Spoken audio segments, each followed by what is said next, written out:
Christ, you learned that from the Father. It wasn't something that was down in writing. He didn't hand you a notebook about it.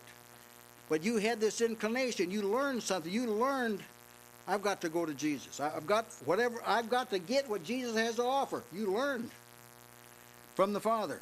You became familiar with him. Have you thought about, you learn things, you learn how to do this and how to do that. But what about Ephesians 4:20? How about this text? You have not so learned Christ. Not about Christ. Christ. Some versions do say knowledge of Christ, but most of them learned Christ. So I would ask you, how familiar are you with Christ?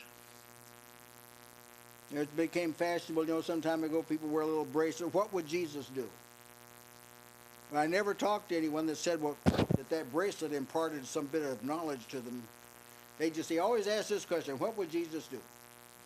How about coming to the point where you have the answer, what would Jesus do? Would that be good? That's learning Christ. That's what that is, learning Christ. You know there's a sweet fellowship with Christ, brothers and sisters.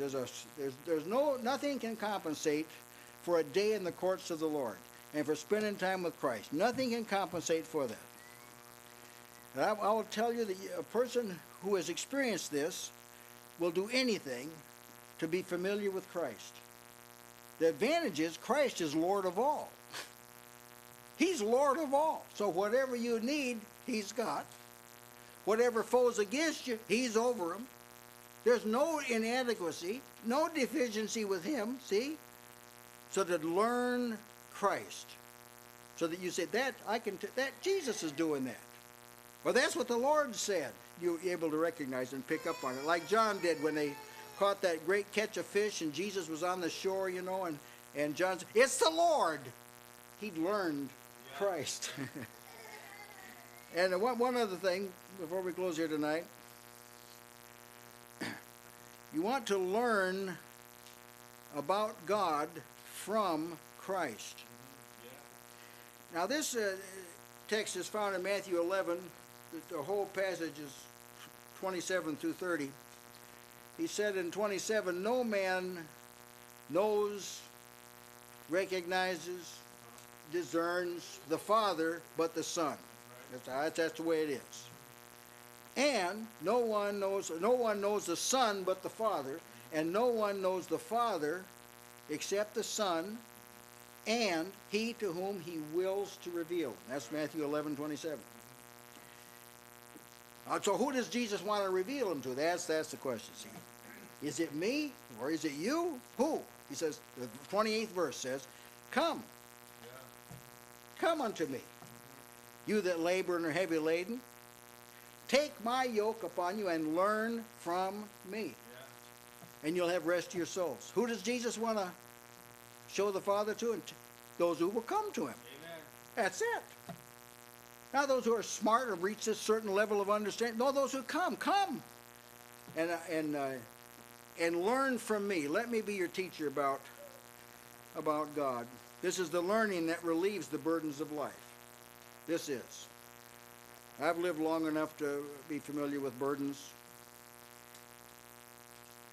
And I've also lived long enough to know what it's like to be relieved of the burdens. And it's somehow when Jesus shows God to you, and you see him as he is, he wants to give mercy. He's very good and beneficent. He's filled with goodness.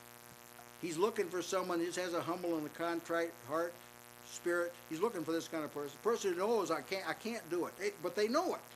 God's looking for them. See, he's kindly disposed to them. Sin was such an enormous obstacle. It stood between man and God Almighty got rid of the obstacle. He took sin out of the way. This is the real God now.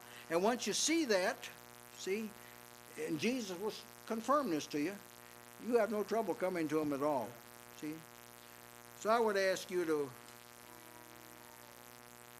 learn this, learn the learning that delivers you from the weariness of life. See, life can be a burden. I understand that.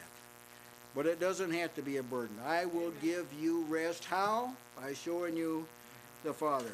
Well, brethren, spiritual growth involves learning, becoming acquainted with, and able to use the truth of God. It's a wonderful thing.